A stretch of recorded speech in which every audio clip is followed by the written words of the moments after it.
간호학과 대졸자 전형 준비하고 계신가요? 막상 시작하자니 어디서부터 진행해야 하는지 막막하시죠? 만약 실제 합격생의 합격 노하우를 쏙쏙 뽑아 알기만 한다면 어떻게 준비해야 하는지 감이 잡히고 합격에 더 가까워지지 않을까요? 그래서 준비했습니다. 카페 3곳에서 50개의 합격 후기 글을 보고 여러분에게 꿀 정보가 될 것들만 담았습니다. 자신감 있게 면접 볼 수 있는 꿀팁과 학점은행제 성적 높이는 방법까지 모두 알려드리겠습니다.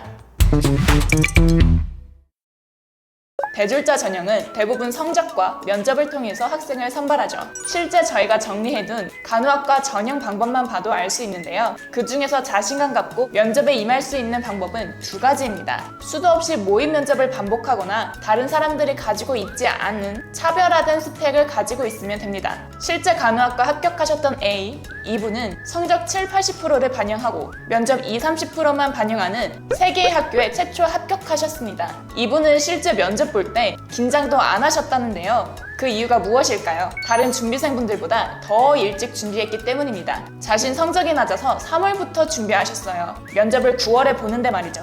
대부분 면접 준비는 면접고사 2-3달 전부터 합니다. 그러니 면접에서만큼은 다른 분보다 자신감을 가질 수밖에 없겠죠. 2번째로 스펙을 쌓아두면 자신감이 붙는 이유는 차별성이 생기기 때문입니다. 대부분 다른 분들이 면접, 높은 성적을 준비하지 다른 스펙까지 올릴 생각은 안 하거든요. B라는 이 분은 토익 860점대로 대구 5개 대학교 모두 최초 합격, 수도권 동남보건대로 최초 합격하셨습니다. 실제로 면접 볼 때 토익 점수로 관심을 받을 수 있었다고 합니다. 높은 성적으로 당당하게 면접을 볼 수 있었죠. 자신감뿐만 아니라 스펙 하나로 차별성을 보여주었으며 면접관들의 관심도 받을 수 있었습니다. 실제 동남보건대는 공인영어 70을 반영하고 대전보건대는 공인영어 성적을 필수로 제출해야 하며 수원여대는 영어 지문 해석 면접을 60% 봅니다. 영어에 강점이 있으신 분들은 이 대학 지원해보시는 걸 추천드립니다. 이제 면접 답변을 쉽게 작성할 수 있는 방법을 알려드리겠습니다. 예상 문제 주는 학교를 먼저 면접 준비해보세요. 인성 면접 문제들은 질문 의도가 비슷한 것들이 많습니다. 경인여대, 서정대, 인천재능대, 안산대 등은 예상 문제들을 홈페이지 공지사항이나 자료실에 올려둡니다. 경인여대는 자기소개, 지원 동기, 목표, 자신의 장단점, 졸업 후 진로, 대학 학과에게 바라는 점. 서정대는 자기소개, 지원 동기, 졸업 후 하고 싶은 일, 성격 장단점, 존경하는 인물. 안산대는 지원 동기, 자신의 장단점, 간호학과 학생으로서 구체적인 학업 계획. 재능대는 자기소개와 지원 동기, 간호사로서 갖추어야 할 중요한 자질, 자신의 강점 등 면접 예상 질문을 살펴보면 공통적인 내용이 많죠. 그러니 예상 문제가 있는 학교의 질문들을 완벽하게 만들어두고 말하는 연습을 계속하면서 익숙해지고 나면 예상 문제가 없는 학교들의 기출을 보면서 미리 준비해뒀던 답변을 응용해보세요. 답변을 작성하는 게 요령이 생기고 감이 잡히실 겁니다. 그리고 간호 관련 활동을 한 게 없어 답변이 추상적이신 분들은 이 2가지 방법이 도움되실 겁니다. 첫 번째로 K무크입니다. 대학교 교수님들의 수업을 온라인으로 들을 수 있는 사이트입니다. 보건 계열 수업을 영원으로 들을 수 있어요. 홈페이지에서 검색창에 보건이라고 검색하기만 해도 관련된 340개의 강좌들이 있는 걸 확인할 수 있어요. 강의 수강 후 수료증 발급도 가능하니 간호와 관련된 경험을 묻는 질문은 구체적으로 답변할 수 있겠죠. 내가 이만큼 간호학과에 관심을 가지고 있다 하면서 어필도 할 수 있고요.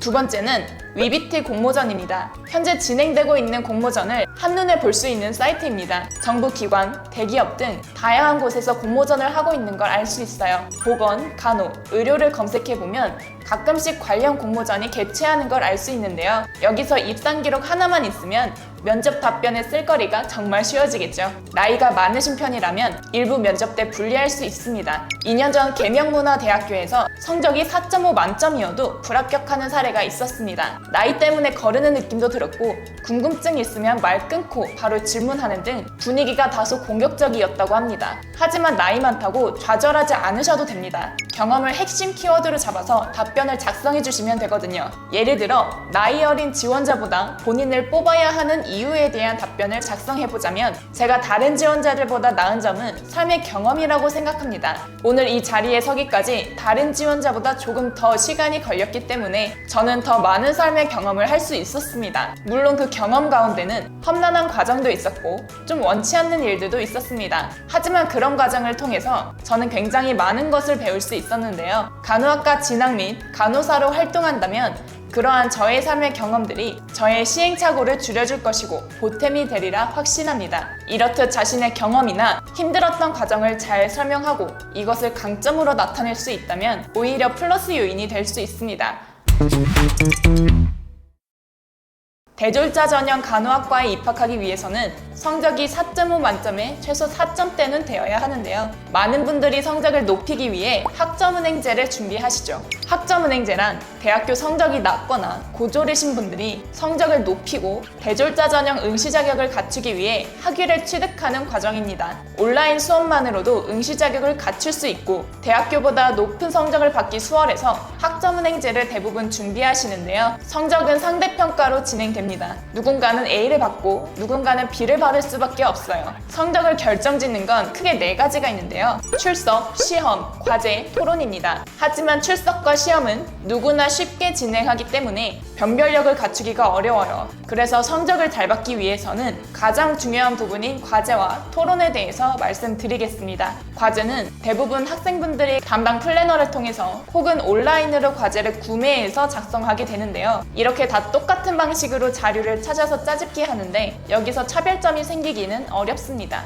짜집기를 해도 기본적인 내용은 다 같거든요. 오히려 모사율만 높아져서 좋은 점수를 못 받게 될 가능성이 높습니다. 따라서 성적을 잘 받기 위해서 구한 자료는 이렇게 작성해야 하는구나 정도로만 생각하시고 안에 있는 세부적인 내용은 도서관, 온라인 전자도서관, 뉴스 검색, 논술 학술 및 연구 자료 등 새로운 내용으로 작성해야 좋은 성적을 갖출 수 있습니다. 예를 들어 볼게요. 산업혁명에 대해 설명하시오를 주제라고 두었을 때 플래너나 온라인에서 구한 자료는 산업혁명 1차, 2차에 대한 내용이죠. 이걸 아무리 짜집기 해봤자 1, 2차에 대한 주된 내용은 변하지 않습니다. 하지만 3, 4차에 대한 산업혁명으로 세부 내용을 작성한다면 전체적인 주제는 같겠지만 세부 내용은 모사율이 낮을 수밖에 없는 과제가 탄생하게 되는 거죠. 그리고 참고 자료는 최신 게 아니라 오래된 자료를 활용하는 것도 한 가지 방법이 될 수 있습니다. 대부분 사람들이 올해 자료를 사용하지 과거 자료를 잘 찾아보지는 않거든요. 이제 토론에 대해서 말씀드리겠습니다.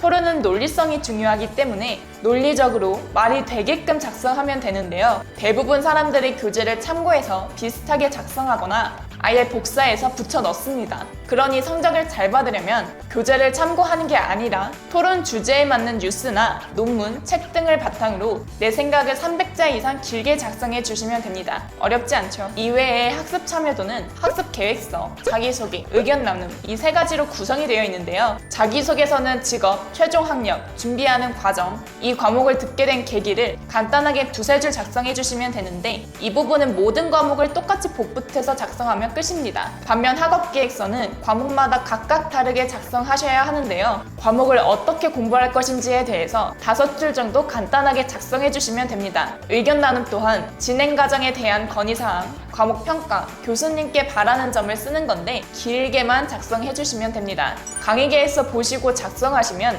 훨씬 편하게 준비하실 수 있을 거예요. 성적을 높이는 2번째 방법은 중장년층 분들이 많이 수강하시는 교육원에서 수업을 들으시면 됩니다. 중장년층 분들은 자격증 응시 자격을 갖추기 위해 학점은행제를 많이 이용하시는데요. 이분들은 성적 관리가 필요하지 않으세요. 성적이 상대평가로 진행하기 때문에 중장년층 분들이 많이 들으시는 교육원에서 수업 들어주시는 게 좋겠죠. 대졸자 전형은 직장, 육아를 병행하시는 분들이 많이 준비하세요. 그래서 학점은행제에 신경 써야 하는 시간도 많이 없을 뿐더러 난이도 쉬운 과목을 선정하기 어려우니 더욱 성적이 낮게 나올 수밖에 없습니다. 지원하는 평균 연령대도 20대 후반에서 30, 40대로 공동인증서 발급 방법, 컴퓨터로 온라인 수업 듣는 방법도 어려워하세요. 그래서 처음 학점은행제를 하실 때에는 믿을 수 있는 플래너분과 진행하시는 걸 추천드립니다. 플래너와 진행하다 보면 대략적인 가이드라인도 알 수 있고 성적을 높이기 쉽고 복잡한 행정 처리 절차도 도와주니 혼자서 하시는 것보다 확실히 도움되거든요. 그리고 대졸자 전형 원서 접수하시면서 가장 중요한 점은 스스로 전형 방식, 원서 접수한 날짜, 서류 제출 여부, 면접 비중, 면접 날짜, 경쟁률, 전년도 커트라인 등을 대학별로 정리해 놓으셔야 해요. 만약 일정이 겹쳤을 때 경쟁률이나 전년도 입결을 보고 어디를 선택할지 조금이라도 결정할 수 있거든요. 정리 안 해놓았다가 실제로 지원 자격 안 돼서 원섭이 날리기도 하고 면접 날짜 겹쳐서 포기하는 경우가 정말 수두룩합니다. 실제로 22년도에는 삼육보건대와 서울여자간호대 면접 일정이 많이 겹쳐서 한 곳을 포기하거나 촉박하게 이동해서 보기도 했었습니다. 또 일부 학교는 블라인드를 엄격하게 적용하는 것들이 있어요. 답변에 전공, 개인정보, 직업 등 일절 들어가면 안 되는 학교가 있습니다. 예를 들어 부천대가 있죠. 이것도 확인하지 않고 일반 대학교 면접 볼 때와 동일하게 답변하면 큰일 나겠죠. 대학교별 자격 조건도 확인해볼까요? 수원여대는 학위 취득 없이 80학점 이상만 채워도 가능하고 대전과학기술대는 전문대 졸업 예정자면 정시에만 지원이 가능합니다. 서울대학교도 몇 년 전 수업으로 이수한 학점만 인정해주죠. 수시와 정시 성적 반영 요소도 바뀌기도 합니다. 부천대 수시 1, 2차 대학 성적은 80%, 면접 20%, 정시는 대학 성적 100%입니다. 서울대도 수시 1, 2차 대학 성적 60%, 면접 40%, 정시는 대학 성적 100%입니다. 이렇듯 자신의 상황에 유리한 대학교 전형을 한 군데라도 더 넣어야 합격 확률을 높일 수 있으니까 대학교 전형, 수시와 정시 성적 반영 요소가 달라지는 학교들을 잘 체크해 두셔야 합니다. 이외에도 수시 납치, 졸업 예정자 수시 지원 불가 등 다른 주의사항도 있는데요. 이와 관련해서는 제가 만들어둔 영상을 참고해주세요. 이렇게 간호학과 대졸자 전형의 찐 정보들을 알려드렸는데요. 아직 어떻게 준비해야 할지 감이 잡히지 않으신 분들도 계실 거예요. 그렇다면 저 수임 멘토에게 말씀해주세요. 여러분의 상황에 맞추어서 궁금하신 점을 속 시원하게 말씀드리겠습니다. 시청해주셔서 감사합니다. 더 궁금하신 점이 있거나 영상에 나온 선생님과 상담을 원하시면 PC는 제목 아래에 있는 더보기란을 클릭, 상단에 있는 상담 링크를 클릭하셔서 문의를 남겨주시면 됩니다. 모바일은 화면 아래에 있는 더보기란을 터치, 상담 링크를 확인해보세요. 카카오톡 상담은 댓글에 있는 링크를 클릭하셔서 궁금하신 내용 남겨주시면 빠르게 답변 도와드리겠습니다.